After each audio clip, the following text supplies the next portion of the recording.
What's up, everybody? It is the DLLS Cowboys podcast one more time from Indianapolis at the NFL Scouting Combine, and Jerry Jones put people on the bus yesterday. Clarence Hill was there. He took a camera. He took a mic. Let's get to the bottom of everything going on with your Cowboys. We'll do it. Meow.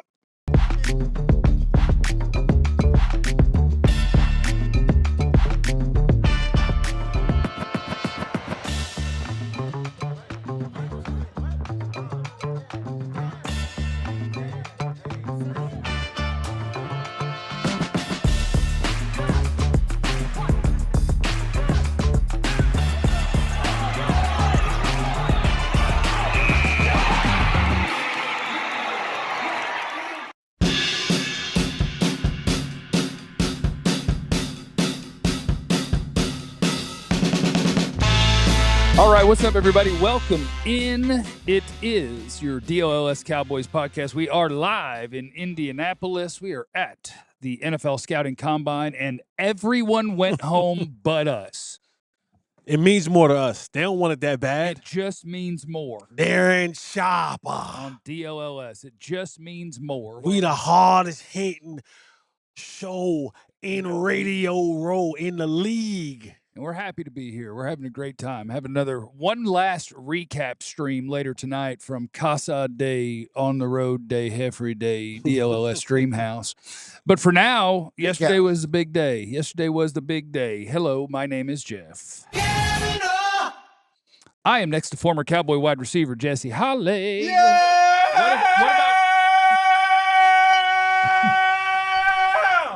I want to wish a happy birthday to Mama Orange. Happy birthday. I hope that you're having a great birthday. I hope it's a blessed birthday. Shout out to the Moo-Moos and Margarita crew. Happy birthday to you. Mwah. Boom. I need to see how you look on camera because I noticed you're wearing a Santa suit again. See how that's looking. Next to him I look is good today. From Mama Orange, from Papa Red. the greatest beat writer in the history of the Dallas Cowboys, Mr. Clarence Hill. Mugaletta. All right, so You gonna talk about how young I look? I mean, we're gonna talk about are we gonna talk about how young I look? Okay. My self-care routine. In about 60 seconds, we're going to give you everything that Jerry Jones said on his bus. We're going to take you behind those scenes. Clarence snuck a camera on there and a microphone, and we'll get everything George Pickens related, where they stand with that. We'll get it in 60 seconds. But I did tweet last night that it was the greatest night of my life, partially because I'd been drinking, but also because what we witnessed was absolutely amazing. If you're new to the show. When you say we, an amazing we, part, I mean, what part about the we and amazing are we talking about? His inner Uncle Phil's coming out right now. You're talking we? We're talking about, because I don't know about this whole we thought had an amazing situation. we did. Worst night of my life. Let's see. Worst night of my life. So Clarence comes in a lot of times. He's a man about town. And he tells us, last night some lady told me I had an athletic build. Last night somebody told me that I was looking good. Last night somebody told me that I'm nice and slim. Last night somebody told me that I'm looking handsome, dapper, all these different things. And we kind of go, yeah, okay. Yeah, okay. So we're on our way home from dinner. And we stop in a bar that I've seen about 8 times. Jesse and I have walked by, and I've been like, man, I got to go. Where was John at? John went home to cut up Jerry. Now, where was John when we walking to the bar? Oh, we don't got to do that. He's still making the other Why one. I thought we were talking about Jesse. Showing family portraits to the manager. John showing family portraits to the manager. But we get there, there's these 2 nice ladies who may be watching today. They asked us about the show, and they're like, we're going to subscribe, we're going to watch. There's these 2 nice ladies. I'm going to guess they're around the age of 50. Right around 50. Yeah. And I don't remember the context or the why, but one of them looked dead at Jesse and said, you look older than him, talking about Clarence. Clarence is almost 20 years older than Jesse. Yeah. And we didn't believe him, that people thought he was hot and sexy. But now we know. Clarence looks young, and unfortunately, you look very old. It was honestly, one of the worst nights of my life. We get into this establishment, and I knew I should have kept walking. I knew there was a reason why every night we walked by this place and we didn't stop. You look older than him. This one night we stop in there, and this is I could say this. This is Jeff Central. Like, this is one of Jeff's spots. Yeah, it's a dive bar. It's a dive like bar. They had mini corn dogs on the menu and pizza rolls. Yeah, my kind of joint. They're not. They don't have a chef in the back. That's somebody back there with an air fryer. Yeah. Is popping them bad boys in there. And I knew I shouldn't have. I knew I should have just went home. Yeah. Bill Parcells always talks about nothing good happens after midnight. And it was after midnight. And it was after midnight. But But I we also go in texted there. to myself that she said to Clarence, "You don't look 60." Yeah. And he looks like he takes care of himself. Yes. Which means you don't. She said that Clarence looked like he took care of himself. And that you, Jesse Holly, looked older. No eye. And here's the thing. Than him. No eye. It was 2 black women. Yes. It was. It was 2 black women in a dive bar. It was. Who they probably got lost. They did. But when I tell you, worst night of my life. Not because they said that to me. Yeah. It's the simple fact that he is going to carry, he being Clarence, is going to carry this thing. You just sit in the chat, hello, ladies. He is going to carry this thing. And I even had to double back and I go, me? Yeah. Yeah, you. I look older than, she was like, yeah, you look, and I was like, yeah. I was See the stuff? stunned. It was great. I was See the stunned. stuff? It was great. I was I asked a follow-up. stunned. I asked a follow-up. I said, where do I fit in? Do I look younger or older than anybody? And I got to be the youngest. Yeah. So Jesse is the oldest member of the show. Look, the thing with Jerry Jones is like 9 minutes long, so we got to go to it. We can get back to Clarence getting his shine on. At some We will point. get back to Monday, Tuesday, Wednesday, Thursday, Friday. Every day. True too good to lie. He be trying to dim my light, but That's let's true. go. Here's the light on Jerry Jones talking George Pickens. Jerry, with the tag news today, do you hope that that's a placeholder for a long-term deal? Well, of course, it's the system in the NFL. And I did visit with George to let him know what we were going to do today. I told him how excited we are that he is going to have a future with the Cowboys. That he was very deserving because in and of itself it's a very significant data point relative to where we thought we would be 5 or 6 months ago. So how long that's been. But the bottom line is that it was a privilege to be able to frankly let him know that he was going to have certainly that kind of interest in us. I expressed to him how valuable a part of the team that we think he is, I think he is, the kind of contribution he can make. He'll continue to get better working with Dak and working with the other receivers. So we talked about the future. We both reiterated how good it was for him to be here and know that what we have in place assures that he will be here. As far as negotiation of terms and length of terms, we've had several outstanding players that have played under the franchise tag, including Dak, to be specific. I think Lawrence, and I need my notes to go through the others, but we've got a great track record of working with players through this time. There are 2 different things. One is very clearly the Cowboys want George Pickens to be a part of our future. It's very clearly. That says that so clearly. And it has a lot of muscle behind it when it says it. So I'm clear with that. I was rewarded that he expressed himself in the way he did about how comfortable he was here, how much he liked working with Dak and his teammates, and he was looking forward to his future with the Cowboys. So that's where we'll leave it. I know the subject is where are we, what can we do regarding a negotiation. That's just that. And the system's in place that if you can negotiate and it works for both parties, that's fine. If not, you play on the tag. So that's official now and it's in place. And that's the way I look at it. What's your confidence level that you can get them done? Do I have to speak up a little bit? I'm sorry. What's your confidence level in getting a long-term deal done by training camp? So often when we've done franchise, we get long-term deals done. That's a lot of confidence there. Again, we've really get a lot of deals done because we want them to be a part of the future beyond the franchise year for it to be there. We've even gone as far as, just to remind you that we basically have franchise like Dak twice. And so there's no question. That's why I'm trying to be real clear. Without a question, this is an expression on our part of what kind of person we think he is, what kind of player we think he is. I think that in its own way says a lot right there.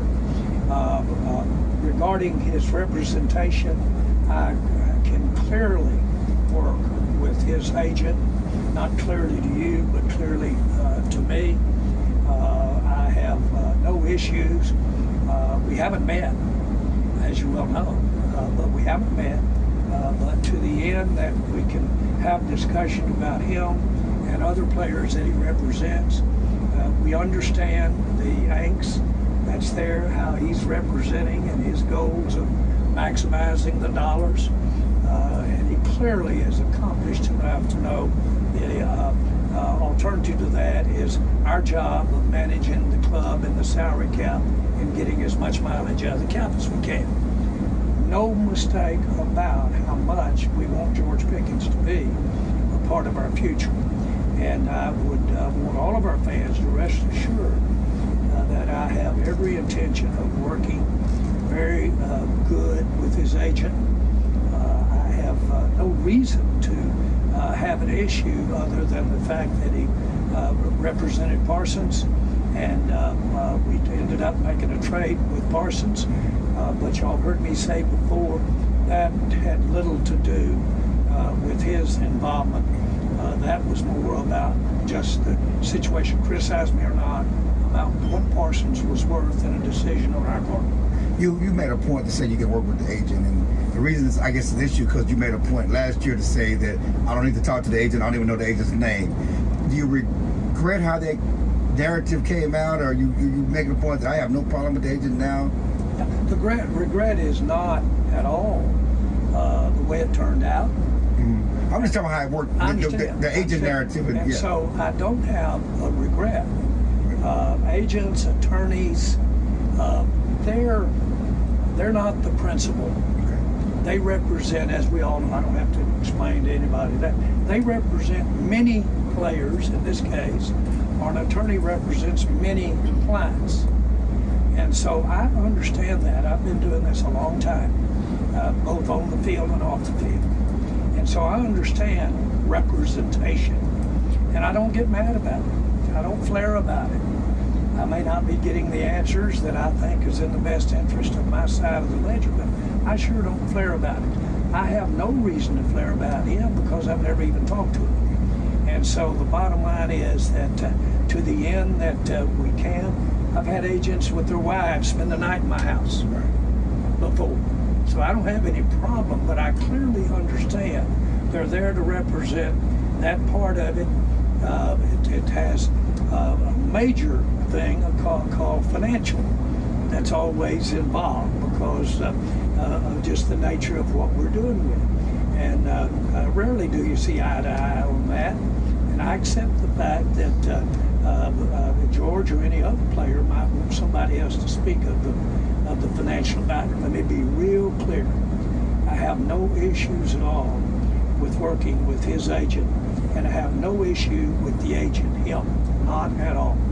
When he's representing a player or someone that we have, coach, someone that we're with, then those issues are just obvious because the better job I can do for the club, the better off we are. The better job he can do for the player financially, the better off, better he gets. He gets more money. Stephen had talked about how it's important that George be here for the offseason. When you talked to George, did you get any sort of assurance on offseason activities, and do you expect that from him? Well, I know last year they had a great workouts with Dak, even before we got to any official workouts that were in the off season. That's the way Dak really likes to do it.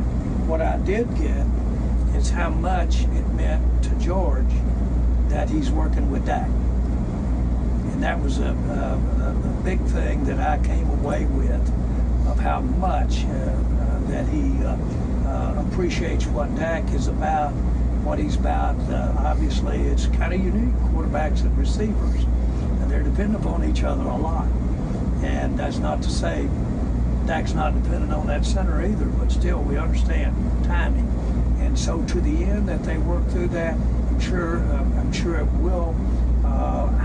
The idea of saying, well, you're going to do this, you're going to do that, all of it is, in my mind, George's best interest to come in and help us win and have a better season than we had last year. What I do know, and we wouldn't even be having this type of conversation, is that we are sold on his ability to be a part of a team, play for not only play for the good of the team. He's a outstanding teammate. All of that is why we have decided to pay what we're paying. All right, friends, let's talk about our guys at Surf Shark. I like surfing and I like sharks. What they do is they develop humanized privacy and security solutions that safeguards your data and your privacy online, allows you to virtually travel the world. Browse privately by encrypting your internet activity, blocking ads and malware that get in your way, and more. Using a VPN, it's like wearing pants. All the important stuff stays private and secure. When you step your foot outside a VPN, that's a virtual private network, covers your whole online activity. Once your device connects to the internet, all the information is encrypted. That way, your online activity is hidden from all the snoopers and trackers. Now, that could be for a variety of reasons, okay? You want to keep your things private. People don't need to know your business. 24/7 customer service, global server selection. Check out their antivirus search alert, all sorts of different things. Surfshark.com/DLLS. You use that code DLLS, you get 4 extra months and a risk-free 30-day money-back guarantee of Surfshark VPN. Also, shout out to our friends at AirDNA. Why don't you go say hi, have some free food and drinks at Community Beer Company, AirDNA. They're putting on a World Cup roadshow. And that's where you can find out how much money you could make renting out your home on Airbnb for the World Cup. And they'll have experts to help you understand how to actually get that done. They're the big player in the short-term rental data game. And they want to invite all our DLLS homeowners. Come on out. Have a good time. Totally free. March 3rd, 6 p.m. You can RSVP at airdna.co/Dallas Roadshow. You can also find a link in there to their World Cup calculator. You can type in your address, see how much they estimate that you could make in seconds. Check that thing out. Take advantage of that home, Go shack up somewhere else. Make all the money. Make sure you RSVP for this bad boy for the AirDNA World Cup Roadshow. That's at airdna.co/Dallas Roadshow. And that link is right over there in the description of our video, all right? Welcome back. It is the DLLS Cowboys podcast on Radio Row in Indianapolis. We're hanging out at the Combine still because we're tough like that. We're built for this, Means more. It does mean more. It means more for DLLS. I feel bad for the offensive linemen. Do you? I do. They just happen to be going on Saturday, and the media is here to, a lot of them do shows or whatever, and everybody just went home because it's the weekend. So, the best offensive lineman in the class was at the podium, and there were 3 dudes standing there to ask him questions. Any other position group had 70 people trying to fight to get a question in. He had 3 people, the best offensive lineman in the class. Poor guy. Is it a good offensive line class? Let's be honest. It's all right. It's all right. Not great. Ain't no headlines in this class. It's Ain't all no right. Penny Sewells in this class. Ain't nobody. It's all right. Ain't nobody you really want to talk to. It's all right. Francis Maui Noah can play on my football He team. can. He could play on my football team. So we got all of that on Jerry and Pickens. Do you feel any more comfortable or confident in any sort of opinion about where this thing is headed? Well, I mean, just based on what I know, just talking to people, we knew they were going to tag him, which they did. And again, I do like the fact that Jerry is trying to be intentional, trying to do it a different way, trying to offer something to the Pickens and the agent by, number one, which first reported here, that Jerry met with Pickens before he flew here to inform him about the deal and what we're doing. And we love you, but we got this business. That's perfect. That's a great start. Jerry talking to the player and not the representation. And Great it's funny. start. We've been down that road before. And what's so Been down that road. what's so funny? And it's just It between better us. be funny. What's just between us girls. And so when I was talking to Steven, he said, "Yeah, Jerry met with Pickens, and they did some negotiating too." I said, what? Uh-oh. Yeah, tell David that did some negotiating. So he got me for a minute because I was like, what? No, I'm just kidding. Okay. Steven got jokes. All you got to say, I'm just kidding. And I better not see that nowhere. Technically, you said it, sir. And it's on tape. But, but he was just joking. But that just shows you the sensitivity toward all that. And so when Jerry speaking here, he invoked working with the agent. We didn't even ask before we got a chance I made to that ask note him. that it was unprompted. It was He just went there. Because he understands there's some, just some missteps. I like, he would never say I regret. Right. But clearly how he's moving, how he addresses the situation tells you, I went too far with that agent narrative. Yeah. Although he still never said the agent's name. Yeah. And It's a tough one to pronounce for Jer. I mean, you even struggle with that one. Yeah. Sure. Fair. Yeah. It's a tough Fair. It's a Still never said Move it. It is funny. We'll talk later. That'd But be fun. he was talking about the rookies and guys, all the moves at linebacker. And he purposely didn't pronounce Ezraku's name. And he had to ask how to say Maris' name. But that's Jerry. Was somebody able to help him out? Yes, Somebody told him, "Be a foul." Yeah, Tad had to help him out. But so clearly he's trying to put it out of olive branch a little bit, with all that. I can work with him. I understand he has a job to do. I have a job to do, but I can work. I have no problem with. He volunteered this stuff. But does it mean anything when he says, in one hand, I have no problem working with him, I look forward to working with him, and then in the same breath he says, but I haven't met with him yet. And he's as you all know, he hasn't. No, but there's nothing to me right now. Well, I mean, And he said we're talking about the future. I'm talking about Busy. We got to get the kicker done. But when he says I haven't met with him, does he mean he haven't met him yet? Total period. Yeah, he said I haven't met him. He didn't say met with. He said I hadn't met him. So you come to lunch with us. He said I hadn't met him. And that's met with. And I that's haven't my met him. that's my point. Is that you just went through a long negotiation thing last year, and you've still you could extend the olive branch in such a way that you actually sit down and you guys meet each other. I know schedules are busy and things of that nature, but they've never formally met each other. Allegedly, according to Jerry, and I guess that could be coming. And again, we're just because he said it don't make it so. Just like when he was asked about Pickens showing up, well, he answered it. Well, Pickens will work with Dak. That means that they'll be at Dak's house. It'll be at Dak yard. Like he didn't see Dak, see work. We'll see one there, but Pickens, and they want him to show up. I know they're going to ask him to show up, but he ain't showing up. No. And we know he ain't showing up. And we know that I think they're going to try to make him play on the tag. And we know that I think that's coming going too. to cause other issues, whether even if he signs the tag, whether how he shows up, how he moves in that respect, in a chance to use that leverage to get a multi-year deal, because they want a multi-year deal. I mean, we talked to him at the Super Bowl. You said we made this move with Michael and we got this money. I ain't looking at the franchise tag. I'm looking for a multi-year deal. That's what they want. The franchise tag, because I think what everybody wants from the Cowboys this offseason, and what they've said that they plan to do, is spend more than they normally do in free agency. Now, to what level? It's almost like this defense getting better. They could spend more than they normally do and still spend the least in the entire NFL and be like, well, look, we spent more. But if your goal is to attack making the playoffs and having a chance to win the Super Bowl, you don't want George Pickens sitting there counting $28 million on your salary cap when you're in free agency. If you're going to move differently, you want that number to be way lower. If you get him on a long-term deal, he'll count $12 million this year, something like that. And now you've got more money to play with to make your team better. And he's saying those things this offseason. So what I would like to see happen is Jerry surprise the hell out of me. And we hear that George Pickens gets an actual contract extension at some point. It's weird that we're at the very end of February and free agency's right around the corner and there's zero urgency to it, because that urgency would be what tells you they're moving differently. The hiring process has been different.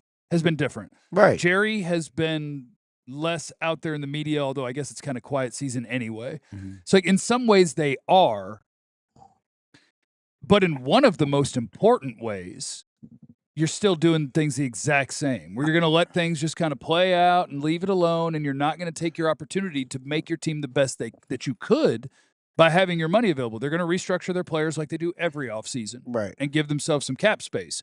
If you wanted more cap space and you were serious about wanting George Pickens around, you'd hammer out that deal quick and have more money to spend. Well, there are two things that work here.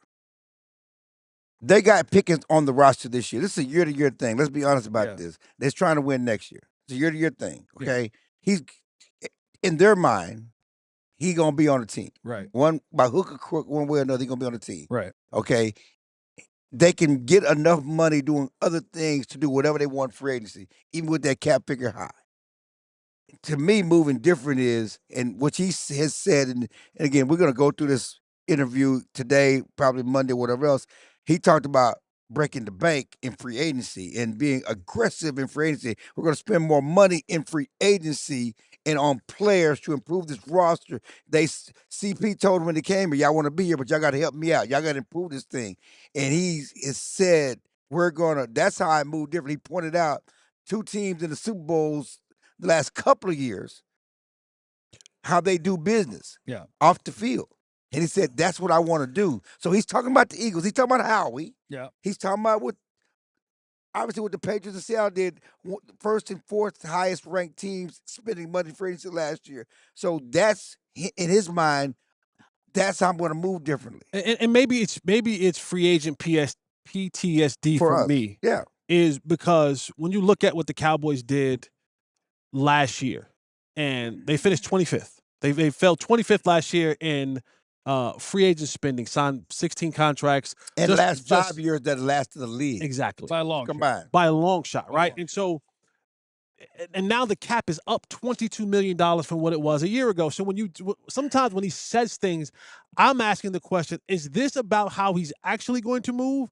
Or is this a wordplay, right? Is this semantics on the words of, hey, because if I spend $5 more than I spent last year, technically I've busted the budget of what we did a year ago. Yeah, I went over my budget. I went over my budget because maybe we shouldn't have to be so precise with Jerry, but because of what he does with the wordplay, it makes us have to be very precise with the wordplay because he can go, well, we went over my budget. Yeah.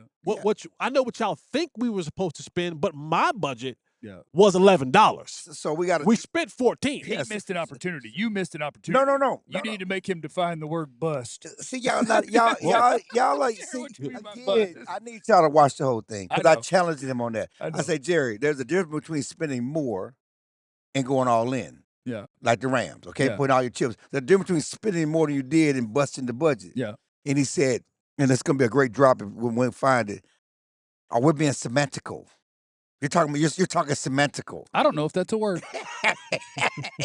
He said if semantical. You're in the chat, is semantical a word? I say, that's a word, Jerry. I guess semantical. But yes, and then he reiterated, yes, I'm going to do more. I'm going to borrow against the future. Yeah. Okay? Now, to win now. I'm going to do something I haven't done in the past. I'm going to borrow against the future and things like that. So those are his words. He also talked about how he felt he let the fans down. That's right. He's let the fans down. He does feel like he let the fans down with their lack of success over the last 30 years. And that's personal for him. Yeah. And he said, to win a Super Bowl, I'll walk from Indy. I think he said he'd hitchhike. A hitchhike, yes. Hitchhike, walk. I would pay. And then he doesn't know the check I would write. Yeah. If he would hitchhike. Yes. Well, he talked about hitchhiking, and back when I was young in number 20s, we hitchhiked to California. It did used to be different. We ate Doritos and Fritos and 7-Up. That's all we lived on for 3 minutes. My buddy, we hitchhiked there, hitchhiked back. Yeah. What's your road trip snack? You eat Doritos and Fritos and Mountain Dew. Hammer down a 44-ounce cherry Coke and some goldfish. I can get on the road. But he's trying to say, I'm 83. I want to win now. I don't have time. That's not on my schedule. Yes, I'm trying to move there. I said, because you've been talking about moving different. This is how. And we got more from Jerry, including the plans for this defense and how quickly they can turn around in one off season. All of that continues on right here next on the DLLS Cowboys podcast. I'd like to draw your attention, DLLS fam, to what is going on right now. If you are a DLLS fan, we want you to be signed up to be a diehard, and we have a great sale going on, which is $36 for your first year instead of $79.99. But the reason that right now is when you want to take advantage of that is, one, the sale's great, but two, it's NFL draft season. And our draft expert in the All-City Network, Fran Duffy, has an incredible diehard draft guide. Right now, he's got over 170 in-depth scouting reports that Fran Duffy's doing, all compiled after he watches the college game film. He talks with coaches and evaluators from across the country. There's reporting from all the all-star games in there, the Shrine Bowl, the Senior Bowl, the Combine that's going on right now. So if you are in on the NFL draft, if you enjoy it, which I do very much, you want to be a part of this bad boy. You want to take advantage of having the draft guide. I've actually got her pulled up right now, and I'm just going to pick a random player to click on. And you get a full scouting report. You get the rankings of all of his prospects. You can sort it by position if you like. The scouting reports are huge. You get the background on every player, the physical tools, their measurements, every scouting report is incredibly in-depth. Fran is an absolute beast. You want comps for certain players on who somebody reminds guys of. I got David Bailey pulled up right now. That's the Texas Tech pass rusher. Names in consideration as comps: Nick Benito, Brian Burns, Byron Young. And you can see why those are the comparisons. It's just great. It's a great resource for you. So make sure that you are signed up to be a diehard. Take advantage of the fact that you can save some monies on it right now. Get the first year for $36 and then dive headfirst into this bad boy. It's absolutely incredible work from Fran. Take advantage of it. Get yourself over to alldlls.com. Sign up to be a diehard and jump on into the diehard draft guide. Have yourself a time. Sign up today or else, which of course is not a threat. All right, we're still out here at the NFL Scouting Combine in Indianapolis with your DLLS Cowboys podcast, and we're having a time. We don't have enough time to talk about the time we've had because we got other stuff to do.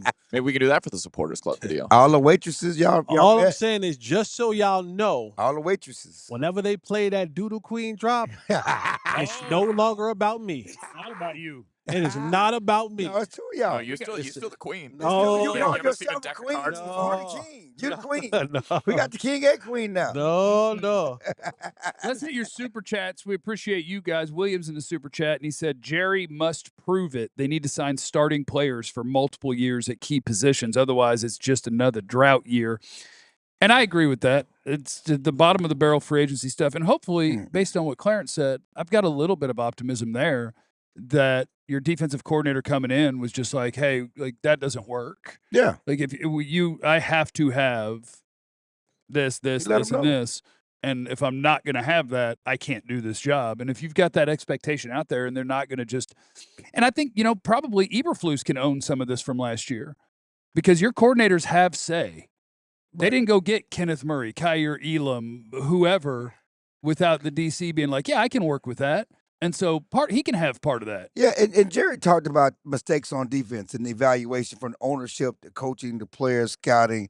He said, and again, how many times I say they got Demo coming back trying to be Superman? Right. How many times I say that, right? And then he said, yeah, we probably expected a little bit too much from Demo coming back and doing that. He said that, like we said that at the time. Yeah. They act like he gonna come back and be Lawrence Taylor rapper. He wasn't that when he was healthy, right? Yeah. But they expected, they had too much dip on it. He said we had too much expectation for Demo, too much expectation for Revel coming in as rookie, all of that stuff. And he said that was our fault because we didn't cover All the ourselves. stuff we told him was going to happen. I mean, it's great. Again, when I said, listen, you're coming off ACL, they not gonna be ready. I got me all Twitter, you just stand down, and all the people getting all upset, and it just don't happen like that, Yeah. And we talked about that in the spring and before the season, during the season. You can't rely on these guys just showing up and being at their prime best coming off an injury. Jesse, can you scroll this? Because I know we got a super chat in this sure. one too. Oh, yeah. I can't see it on mine, so give me up here. There we go. Appreciate you. The Blessed Man is in here. If we're busting the budget, give me 2 names for defense and go. P.S. Chill is unintentionally hilarious. I give you 2 names. If you're going to bust the budget, sign the best linebacker in free agency to put next to Overshown. Go get me Devin Lloyd. Now I got a linebacker there. I'll take Quay Walker. Quay Walker. I think we're going to end up with N'Kobe Dean. You if I had are to guess. most likely, but and And that's fine. You got to have a guy that knows the defense, That's knows the fine. scheme, they can play in the scheme, that they trust to play in the Yeah. scheme. That's fine. That's Uh, almost standard. Like anytime a new coach goes Yeah. somewhere else, they always But- go We and got to get get a couple guys Sanborn too. in here. But Wow, again, you know? Well, if shout out to Jack. busting the budget means multiple players. Yeah, and I think you could throw in another one that's a pass rusher. Like when I was just looking at a list of free agents, a name that I would consider is probably Boye Mafe. You're Yeah. looking for the twitched up outside guy that's a good athlete that can maybe do an occasional drop in coverage and all that stuff. Put him opposite of Ezeraku. But living in those waters, you want to go add Brian Cook at safety and have a real life, another starting safety back there that you're not like, maybe we could survive with this. Right. That's what I'm looking for. Not if we squint a little and remember what we thought of him 3 years ago when he was drafted, we could see that maybe this will work. Right. I want, a guy that you can go look at last year and be like, yeah, Yeah. that's a good player. Yeah, and when we were talking about the mistakes, they found out, why didn't Logan Wilson play? Why didn't he play when he got here, even though Jerry thought he could come in and he can't run? Yeah. They said he can't run. He can't run. They said, That's not good. we But- watched him in practice. Like, but dude, again, are you okay? One of the things that we said here on this show was when you start telling us about a player and you don't lead with the physical attributes, I'm out. Yeah. If you tell me about a player and you start with he can read the defense well and he knows his keys and isn't instinctual, I'm like, oh, okay, this kid can't play. Yeah, Can't play. And on that same thread, K9 still can run. He had physical attributes. It's the other stuff that let him down. Yeah, Yeah, he's the but- same but player. again, He's we- the same player We he's do been his that. entire We career. do that coming in as well. It was like, Oh. well, Yeah. there's a Same guy's reason. been There's a fun reason player. why you go that high in the draft and you're already on two teams that gave up on you. Like that's not and you don't have a troubled past. No. Like those things are telltale signs of wait. Okay, And then And it was also another sign of the way that we're talking about we want them to move differently. I don't think the Cowboys minded that when they traded for Kenneth Murray. Not that it's a giant cap number, but it was what, $7-8 million because yeah. it was the end of his rookie deal Mhm. for a first round pick. That just fills up cap space on a 1 year deal. That's good for his budget. Right. That's good for his pocket. Right. I'm filling cap space without deals that have big signing bonuses that don't put it off. And so that's the part that needs to be different if you're going to be serious. You had to be, because there's too many teams in the league that do things that way now. There's teams in the league who are literally selling little pieces of their organization to private equity firms so they have more cash to spend. Right. That's the part that I don't believe that Jerry wants to be a part of. Right. He doesn't. He wants to spend the least amount that he can, and in return get a great profit. And the business model. I know we talk about business. The business model of this thing has worked flawlessly for Business him. is booming. It has worked. I don't have to. You mean tell me I don't have to dig into my pocket Yeah. and spend some of my money in order for this thing to bubble and blow? And the business side of things, okay, cool. As long as we can stay relevant and we're not bottom of the barrel, as long as we can stay in that conversation, and I can get people to believe and hope 12 to 13 games into the season that we are still be able to make a run. Business is good for me. Yeah. It's when, to Jeff's point, is when teams are looking around and saying, if we're really going to do this thing, we got to sell small parts. We have to now go deep into the ownership's pocket to pay for these things. That's a philosophy that Jerry has not bought into since the early 90s. Right. Like the Eagles, and when they were going at it, and they're still going at it as best they can. But like when you're bringing in Jack Sanborn, they were bringing in Saquon Barkley. Right. And the cap hits are the same. That's what they're doing because they know I'm going to have to pay cash for this, but my salary cap, I'll worry about that later. But them big numbers back there. And so we'll see that later. And so Jerry believes they can fix their defense in this offseason. He thinks they can improve the defense enough to make them a playoff team to balance what they do on offense. And so when we talk about now, it's just show us. We from Missouri. Okay, yeah, we know. I was born there, so I can. He say said, "Well, show me. yeah, we need to fix the defense." I said, "Yeah, Jerry, everybody knows you need to fix the defense. Now, what you gonna do? Now, show us. Now, do something about I it." did enjoy listening to, because I listened to that part when he said, "Now we don't have to do much to be better." And he said with a straight face, like, "I don't mean to be trite." And he's like, but then he did say, like, "But I think we can make it better and good enough." Right. And like, I'll buy that. I'm gonna be one of those guys that I'll buy stock in your new defensive staff. Right. I'll buy on that. I believe. I've listened to Christian Parker talk for 15 minutes, and I'm like, Right. love it. This dude gets it. And I think he'll know. I think he'll be one of the coaches who has a really good handle on the players he wants. Hearing him talk about what he wants and how he can find it, and like, I believe that he's going to be one of those guys that this team empowers your coaches to pick the players, honestly. And I don't love that. But I think he's the sort of mind that seems like he can watch these guys with the scouts and after a while be like, yes, that. Like, I know what I'm looking for, and I can tell by watching that you've got what I need here. That's where it's important. You've got, and now, that's the point where, earlier. That's where it's going to be You can't important. suck. Yes. You got to be able to play. Right. But he's going to find the guys who have what he wants here. And if you have decent talent, I think I'll buy this coordinator. The coordinator I buy, and Jerry is right, you can turn this defense around in a year if you really, really want to. Right. That is all dependent upon if Jerry wants to go do it. And that comes with anything. I can make my house look way better than it looks. I got to spend a little extra bread. I got to just spend a little extra. I've been thinking about it, but it would be so much. You know what I mean? But I want a nice shower. You know, I want a new shower. I'm thinking about redoing my master bathroom. I got my water pressure's not great. I want it to be straight down.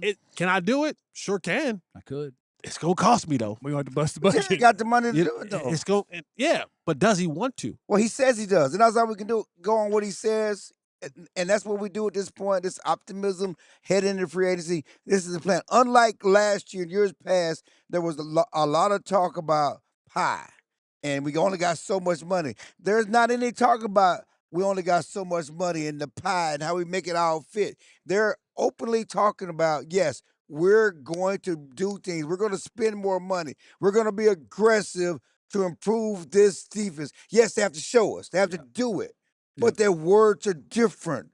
We're not talking about pie. There's been no pie talk. No. Yeah, the words.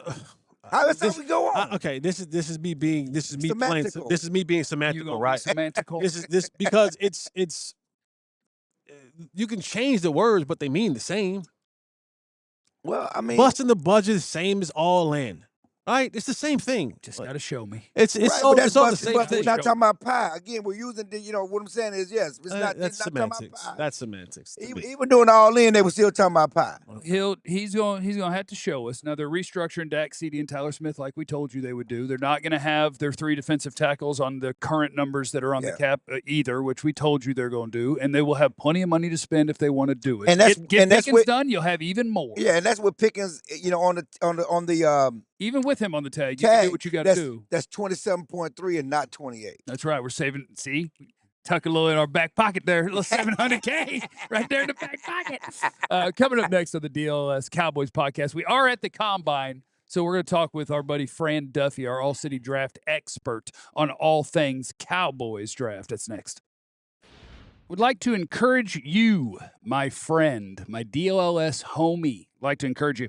Sign up to be a Diehard today. Take advantage of the Combine sale we got going on. This is the end of the week. This is the end of the sale. So get to alldlls.com. Get yourself signed up to be a Diehard. Take advantage of the fact that something that is normally $79.99 is currently $36 and comes with the exact same perks that you get when you are a Diehard at DLLS, which is ad-free experience on the website, access to all of our premium content from beat writers for all of your favorite teams right here in DFW. You get all of those things, and that's just the beginning. You also get to pick out a free T-shirt from the merch store, and we got some awesome T-shirts. We got all sorts of stuff. And then once you're a Diehard, you also get discounts on other merch.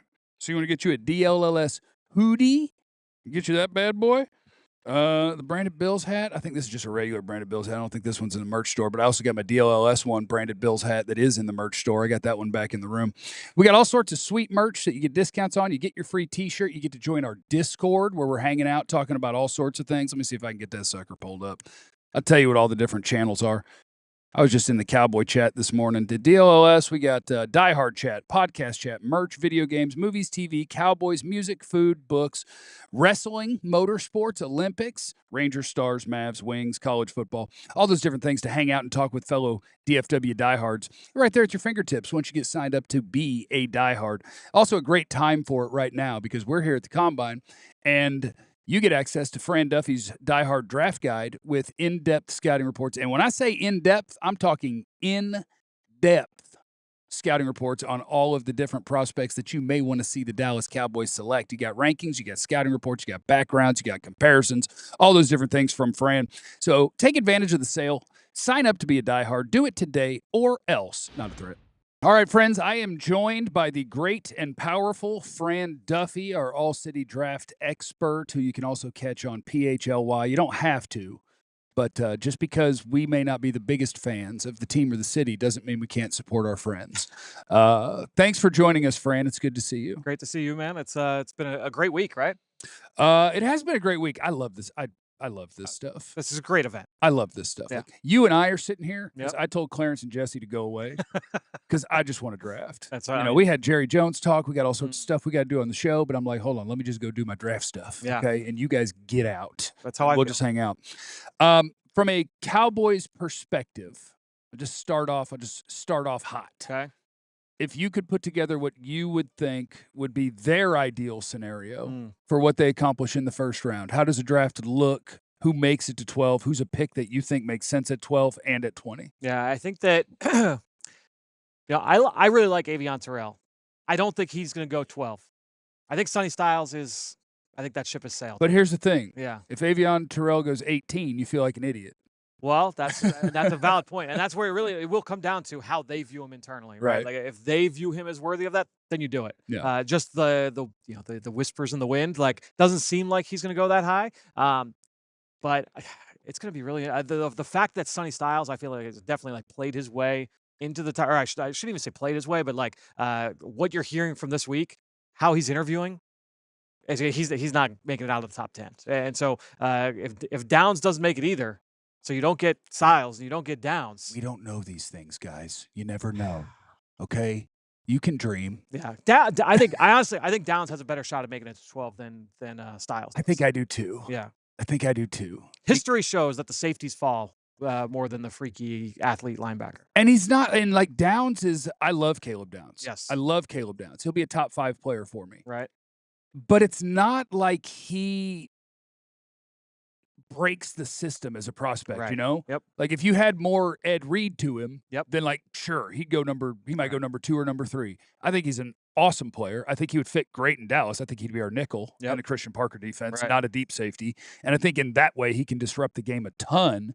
But the fact that people are starved for offensive linemen, pass rush is so important. Sonny Styles exists. I'm with you. I think Yeah. Downs is the one that maybe, and probably not. Yeah. But maybe. The way I look at it too is we just saw Sonny Styles and Arvell Reese on Thursday do the entire battery of tests, right? Run the full gamut, do everything, position work, field work, the whole deal. We didn't see Downs do it the next day for a reason Because he wasn't going to run a 4.3. He wasn't going to blow it up, right? Right. And so I think that's the only knock on Downs is Yep. that he is not like this overwhelming physical talent. And so when I think of guys like Malachi Starks, who was kind of viewed in a similar. I think Downs is a better player, but viewed in a similar light where he's a really good football player, great ball skills, great instincts, great intangibles, but fell to the latter stages of round 1. I don't think that's how far Downs is going to fall, especially in this draft, but I think it's more likely he will fall. But let's say he goes 10th to Cincinnati. Let's say he Sure. goes 9th to Kansas City. Then does that, and if Styles definitely goes, like, does that bump Ruben Bain down? Does that bump one of the other pass rushers down? And maybe that's the best case scenario. And I wonder this about Ruben Bain, because I would still, I'd be happy to take him at 12. Yeah. I'd be somewhere between happy and thrilled with Ruben Yep. Bain. And I'm not even sure where I'm playing him. Like, Cowboys defense now, is he Right. going to put his hand on the ground as a 4-eye inside of a tackle Yeah. and do the wrestler job Right. Yep. with his little tiny arms? Yep. Is he built to be a stand-up rusher who drops sometimes? I I don't don't think even so. know which Yeah. one it is. Right. But I love him. I love So just put him in Yep. and, hey, coach, where's he going? He fits so many of the markers when I look at like all the Will McClay drafts. Yeah. Going about what's it like 2014, Yeah. right? Something along those lines. Toughness is one of the toughness, physicality. That's like one of the hallmarks of every first round pick, and that's like the number one trait for Ruben Bain is like Yeah. the toughness, intensity, all those football character intangibles. So I definitely think that he's a guy that fits. And I wonder, do you think there's any sort of change happening with the, whatever you want to call it, the thresholds, or because like a lot of people If your arms aren't 33 inches long, you're not playing the edge for me. Right. And we've heard from the Cowboys defensive coordinator very recently about what he wants from his down guys. And that's we want to reestablish the line of scrimmage. We want to play a gap and a half. We want to play with our hands, with our feet, with our eyes. And I'm like, you're not painting me the Ruben Bain picture. Right. That's correct. And I don't care. Right. Because he's really good. Yes. But with the, I almost forgot where I was going because I'm ADHD as hell, and I will just take myself off of the question I was asking. But like from the measurables perspective, he will be a massive outlier in terms of how long his arms are and where he's going to be drafted. Probably one of one. Yep. But we can watch him on tape and say, tape's good. Show me where it hurt him. Yep, no question. Show me the first time you find somebody who is like this and is blocking Ruben Bain, and there's nothing he can do about it. Yep. It doesn't exist. And it's not like he waited until this year to dominate. He was doing that as a 17, 18-year-old freshman at Miami in the ACC, like dominating guys at the point of attack, tossing them to the ground. And it's like, all right, like, and that's why I always say about hand size at quarterbacks, arm length at tackle or at pass rush, like all this, all the measurable stuff. It's not a problem unless it's a problem. And it has not been a problem for Ruben Bain. He's going to be an outlier. I think I put it in the draft guide on Thursday night. It was like, we haven't seen a guy with that short of arms go in the top 100. Right. He's going to go in the top 15. Yeah. He might go in the top 10. He might go in the top 5. Yeah. So I think with Ruben Bain, he is going to be the outlier there. But I'm not letting it bother me. What if there are no corners drafted by the time that the Cowboys pick? Well, listen. Who's your number one? Terrell. Avion Terrell. Okay, he's my number 2. But I like that. We're close enough. Open your hand for me. Open it for me. Open. Close it up for me. Okay, I like that. Okay. Who's your number 1? Is it McCoy? Delane. Okay. McCoy would have been 1 or 2. I think my notes on Jermod McCoy are number 1. Yep. I'm cheating right now. Okay. I have him as my 3rd corner because I've been through it. The Cowboys love a torn ACL. Yeah. Usually in a 2nd-round pick. Yes, they do. They love it. And not working out right now, I get it. He wants to put the best stuff he can out, and he thinks that's in a month or whenever their pro day is going to be. What if he rolls an ankle before that one? No question. What if he wakes up? What if he's got a head cold and he just doesn't feel right? He doesn't feel 100%. If you didn't work out for me 14 months removed from injury and something goes wrong and you can't do it 16 months from injury, he still might be the best corner in this class. Yeah. I wouldn't want if I could play fantasy for a minute and I'm a general manager, I say, guys, someone else gets to be that hero. It ain't us. Let me ask you a question, because you've put me on to the trends with especially the 2nd-round pick with Dallas, where it's like Jerry said he's done with that, by the way. Oh yeah, he said we're done with the red shirt. We're not doing red shirt. Okay, guys, we're not doing that. All right. But yes, they're ACL kings. Well, so let me ask you this though: do you think because this is the first time we've seen them have 2 first-round picks? Yeah. Do you think that the profile of number 20 is going to closer match the typical first-round pick, or the 2nd-round pick in the past, where it's like, hey, like maybe it's a guy that slides, Mesidor slides because he's old. Yeah. McCoy slides because of the ACL. Someone slides because of character. Something like that. Okay, so the hard part about that question is in this draft, I don't know who I would call it a slide for. Right. That's fair. Like Akeem Mesidor a month ago, I didn't think for sure was going to be a first-round pick, and now would 20 be a slide? I don't know. That would be Is Keldrick Falk at 20 a slide? Wow, yeah. Probably. Like, I know you love him, so in your mind, that's probably a big slide. Right, yes. And to some people, it's like, that's probably where he goes. Should go. Yep. So I don't know who at 20 is a slide, because I think putting the top 20 players together in this draft is hard. Yeah, it is. And so I don't know. When the Cowboys, when they get to 20, I guess it all depends on what happens at 12. Because what I'm kind of looking for is, what do you think is a good combination of? Right. And I hate that I'm even asking this question, because to be very clear, Cowboys, I demand that you sign a starting caliber corner, safety, pass rusher to be opposite Ezeraku, and linebacker that's next to Overshone,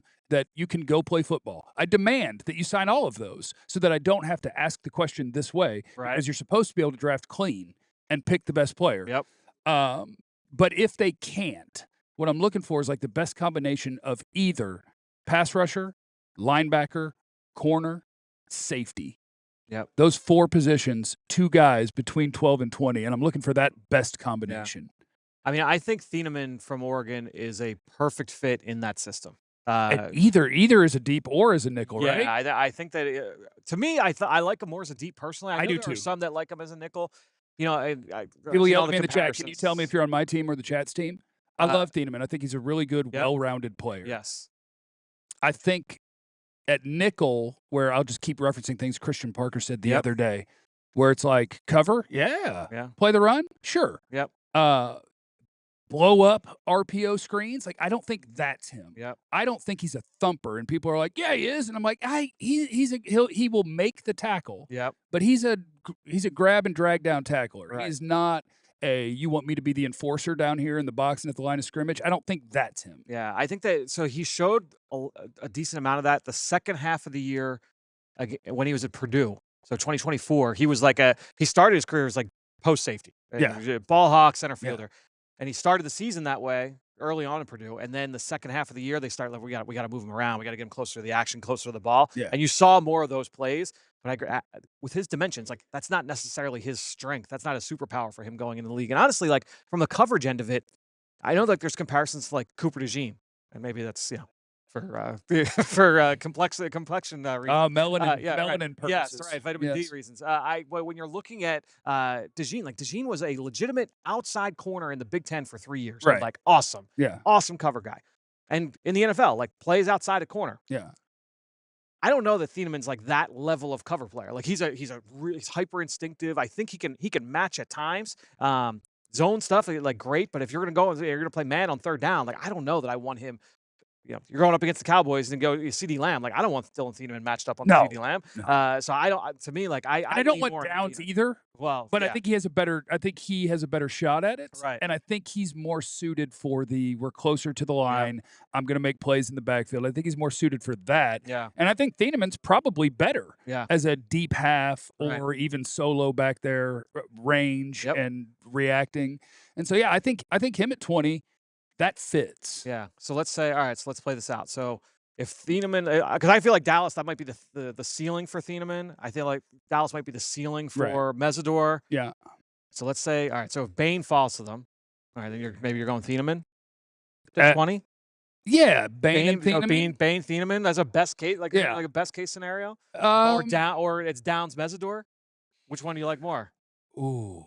Bain Thieneman, Downs Mesidor. I think I might. I think I would go Downs Mesidor. I think it is the Downs didn't work out for a reason, right? Yep. Same as Mekhi Lemon's not going to work out for a reason. It means that Downs was going to run a 4.5 at best. That's what it means. It's a good start. Yep. Where was I going with that? But I think that he is one of those guys that it is. Maybe it's corny and maybe it's a made up thing, but just based on everything you hear about him plus the tape. With Downs, like I think that's a culture player. Yes, I think that's an identity player. No like question. that's one of those guys that the people around him can be better because he exists. Yep. And this is a guy too. Like if you're gonna play that role as a star in Nick Saban's defense as a true freshman, like sign me up. Sign me up for that guy. Stud. Yeah. We're settled on Downs and anyone. Right. Is what I would go with. Are there other corners?